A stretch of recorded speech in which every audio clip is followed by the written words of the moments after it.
Hello everyone, আমি দোলা চলে এসেছি আরও কিছু টিপস ভিডিও নিয়ে। আজকে টিপস ভিডিওগুলো আশা করছি তোমাদের অনেক ভালো লাগবে, অনেক হেল্পফুল হবে। অবশ্যই রান্নাঘরের টিপস থাকবে আর তার সাথে তো DIY তো মাস্ট থাকবেই থাকবে। আমি প্রতিদিন যে সমস্ত টিপস ভিডিওগুলো আমি শেয়ার করি, চেষ্টা করি তার মাঝখানে একটা করে DIY শেয়ার করার জন্য। আজকেও আলাদা কিছু নয়। তো চলো আজকের ভিডিওগুলো শুরু করা যাক। আর এই ভিডিওটা শুরু করার আগে আমার মাল্টিফ্লেভার চ্যানেলে তোমাদের সবাইকে ওয়েলকাম করছি।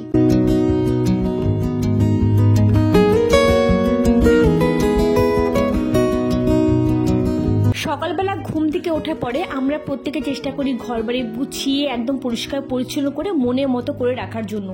তারপরেও কখন কখন বিষাদ লাগছে এরকম কিন্তু মনে হয়, অর্থাৎ কিছু ভালো লাগছে না, কিরকম যেন লাগছে, কোনো কাজ করে শান্তি পাচ্ছি না। তৎক্ষণাৎ কি করতে পারো, ইনস্ট্যান্ট একটা টিপস তোমাদের সঙ্গে শেয়ার করছি। সেই মুহূর্তে অবশ্যই তোমরা কি করতে পারো, অনলাইনে হোক বা দশকর্মার দোকানে হোক, অনলাইনে সিরামিকে তোমরা বিভিন্ন রকম কিন্তু কর্পূরদানি কিনতে পাবে। আর দশকর্মার দোকানে গেলে কিন্তু মাটির পাবে, সেটাকে একটুখানি ড্রিল করে নাও, মানে নিজের হাত দিয়েই আর কি, ঘরে অনেক কিছু থাকে ড্রিল করার মতো, সেগুলো দিয়ে ব্যাস একটা সুন্দর কর্পূরদানি বানিয়ে নাও। আর এই ধরনের ধূপ কিন্তু দশকর্মার দোকানে অ্যাভেলেবেল পাওয়া যায়। তো এটাকে একটুখানি জাস্ট স্ট্যান্ড করতে হবে যাতে ধূপটা জ্বালানোর পর সুন্দর দাঁড়িয়ে থাকে এবং স্মোকটা খুব ভালো বের হয় আর কি, আর সুন্দর অ্যারোমাও কিন্তু বের হবে। আর যদি এটা সুন্দরভাবে স্ট্যান্ড না করানো যায় তো সেক্ষেত্রে কিন্তু নিভে যাবে। তো দেখো এইরকম একটা ধূপ সকালবেলা ঘুম থেকে ওঠার পরে যখন ঘর বাড়ি আমরা ক্লিন করে নিচ্ছি, তারপরে বেডরুমে হোক, ডাইনিং প্লেসে হোক, বা কিচেনে হোক, বা স্টাডি রুম হোক, যেখানে ইচ্ছে সেখানে হোক, তোমরা এরকম জ্বালিয়ে দাও। দেখবে ইনস্ট্যান্ট একটা পজিটিভিটি কাজ করবে তোমার মধ্যে, সুন্দর অ্যারোমা বের হবে, যেটা কিনা তোমার ঘরকে পজিটিভ করতে সাহায্য করবে। আর তার সাথে ইনস্ট্যান্ট মনটাও কিন্তু ভালো হয়ে যাবে। টিপসটা কেমন লাগলো? আমরা অনেকে আছি যে আমরা ইনডোর প্ল্যান্ট লাগাতে চাই, কিন্তু ঠিকঠাক মতো আমরা গ্রো করতে পারি না। তো তার মধ্যে তোমাদের সঙ্গে শেয়ার করছি আমি মানি প্ল্যান্ট গাছটা কি করে গ্রো করা যায় তার একটা টিপস। তো দেখো এখানটা আমি একটা কন্টেনার নিয়ে নিয়েছি, নিচে আমি ড্রিল করে নিয়েছি, আর নিয়ে নিয়েছি খানিকটা পরিমাণে মাটি। মাটির মধ্যে দিয়ে দিয়েছি চা পাতি, অর্থাৎ যে চা পাতিটা আমরা ইউজ করি সেই চা পাতিটা। এটা দোকানে গিয়ে একটু কমা টাইপের যে চা পাতিটা, সেটা কিনে নিয়ে আসতে পারো বেশি করে। যেহেতু এখানটা ছোট কন্টেনারে আমি গাছ লাগাচ্ছি সেহেতু অল্প দিয়েছি, বাট তোমরা যদি বড় কোনো টব বা অন্য কিছুতে যদি লাগাতে চাও মানি প্ল্যান্ট গাছ, তো সেক্ষেত্রে মোটামুটি 50 গ্রাম মতো চা পাতি দিয়ে দেবে। তারপর আরেকটু মাটি দিয়ে দেবে। এবার মানি প্ল্যান্ট গাছগুলো এবার লাগিয়ে দাও, দেখবে খুব তাড়াতাড়ি গ্রো হবে। এটা কিন্তু আমি নিজের এক্সপিরিয়েন্স আমি গ্যাদার করেছি, আর ভাবলাম এই টিপসটা অবশ্যই তোমাদের সঙ্গে শেয়ার করব। আর এবার যেহেতু আমি ছোট কন্টেনার নিয়েছি সেহেতু তোমাদেরকে বললাম একটু চা পাতির পরিমাণটাও কম দিয়েছি। বাস এবার এটা কিন্তু আমি জল দিয়ে নেব। জল দেওয়ার পরে আমি এবার একটা আমার ঘরে যে একটা প্ল্যান্টার আমি বানিয়ে রেখেছিলাম অলরেডি আগে, তো সেটার মধ্যে আমি বসিয়ে নেব। এবার এটাকে একটুখানি রোদে দিতে হবে প্রত্যেকদিন 1 ঘন্টা করে। তো দেখবে তোমরা মোটামুটি যে 1 মাসের মধ্যে গাছ খুব তাড়াতাড়ি কিন্তু বেড়ে উঠেছে। অবশ্যই চা পাতাটা কিন্তু ব্যবহার করবে, আমি তোমাদের বলছি খুব ভালো কিন্তু রেজাল্ট পাবে মানি প্ল্যান্ট গাছ গ্রো করার জন্য।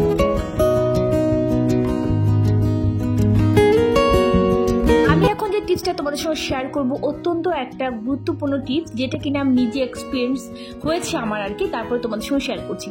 এই ধরনের লেবু, মানে যে কোনো লেবু আমাদের ফ্রিজের ভিতর থেকে যে অনেক সময় দেখা যায় যে আমরা কাজে লাগাইনি বা ভুলে গেছি, তো সেখানে শুকিয়েও যায়, এরকম কিন্তু অনেকের বাড়িতে হয়েছে। আমার সঙ্গে রিলেট করতে পারছো কিনা আমি জানি না। তো দেখো শুকনো লেবু কিন্তু কাটতে গেলে যথেষ্ট কিন্তু রিস্কের ব্যাপার থেকে, যে হাত কেটে যাওয়ার সম্ভাবনা থাকে। সেক্ষেত্রে একটুখানি নাইফের সাহায্যে ফুটো করে নিয়ে তারপর তোমরা কিন্তু এটা কাটতে পারো। ডাইরেক্ট কিন্তু কাটাটা খুব সহজ হয় না। তো দেখো একটুখানি আমি কোনো রকম ফুটো করে নিই, তারপরে এবার আমি এগুলোকে ছাড়িয়ে দিচ্ছি। আর এই লেবুগুলো কিন্তু আমার ফ্রিজের মধ্যে ছিল বেশ কিছুদিন ধরে, আমি খেয়ালই করিনি এবং শুকিয়ে পুরো কাট হয়ে গেছে। এই লেবু কখনো কোনোদিনও ফেলবে না, এত হেল্পফুল হয়। তোমাদেরকে আমি আজকে শেয়ার করছি যে কতভাবে খুব ভালো ক্লিনার হবে এই লেবুগুলো। তোমরা দেখো আরও কি কি কাজে তোমরা ইউজ করতে পারবে।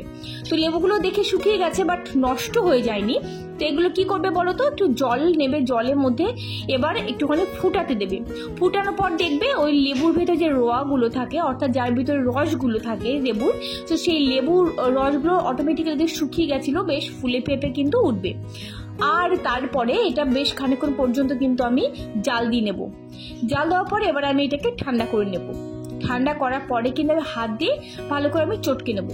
দেখবে ভেতরে যে সমস্ত রোয়াগুলো থাকে লেবুর, সমস্ত রোয়াগুলো কিন্তু বের করে নিয়ে আসবো, এক ফোঁটা যাতে লেবুর ওই ছিলকার ভেতরে না থাকে। আর এখানটা বেশ অনেকগুলো যেহেতু লেবু আছে, তো লেবুর রসটা পর্যাপ্ত পরিমাণেও কিন্তু এখানটা আমি পেয়ে গেছি।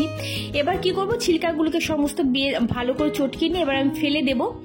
আর এর মধ্যে আমি চাইলে যদি দেখি আমার বেশ অনেকটা পরিমাণ জলটা একটুখানি ঘন হয়ে গেছে, তো সেক্ষেত্রে আমি জল মিশিয়ে নিতে পারি। আদারওয়াইজ যদি লেবুর পরিমাণটা তোমাদের মনে হয় কম আছে তাহলে জল না মেশালেও চলবে। এবার জলটাকে একটুখানি স্ট্রেন করে নাও, অর্থাৎ যে সমস্ত উপরে যা যা আর কি থাকবে সেগুলো ভালো করে ছেঁকে নিয়ে ফেলে দাও।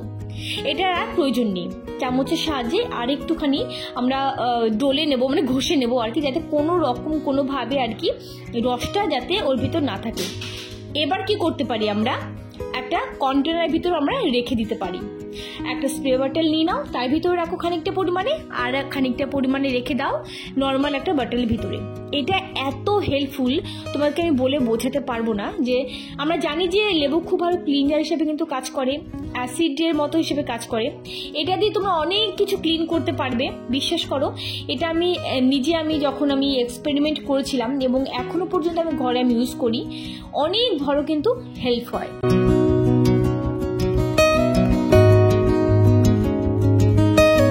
দেখা যাক এবার এগুলো দিয়ে আমরা কি কি করতে পারি বা কি কি কাজে লাগাতে পারি।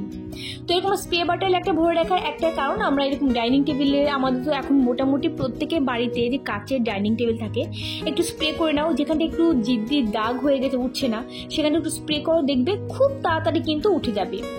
এটা কিন্তু আমি বারবার করে বলছি, নিজে কিন্তু আমার এক্সপিরিয়েন্স হয়েছে বলে শেয়ার করেছি।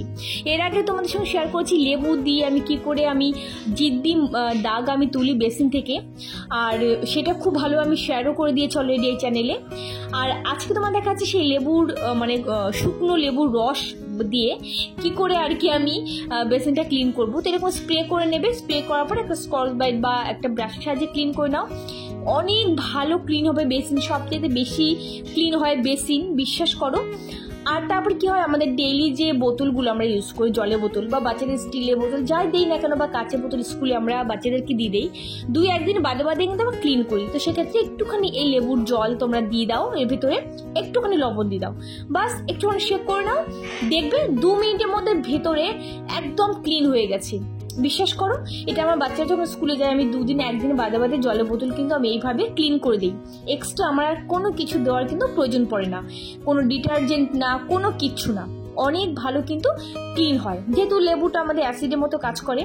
আর এইভাবে শুকনো লেবু না ফেলে দিয়ে তোমরা রসটা বের করে নিয়ে তারপরে জলের সাহায্যে ফুটিয়ে নিয়ে এরপরে তোমরা কিন্তু ফ্রিজে একটা কন্টেনারের ভিতরে রেখে দিতে পারো, এবং বিশেষ করে এটা অনেক বড় হেল্প হবে তোমার।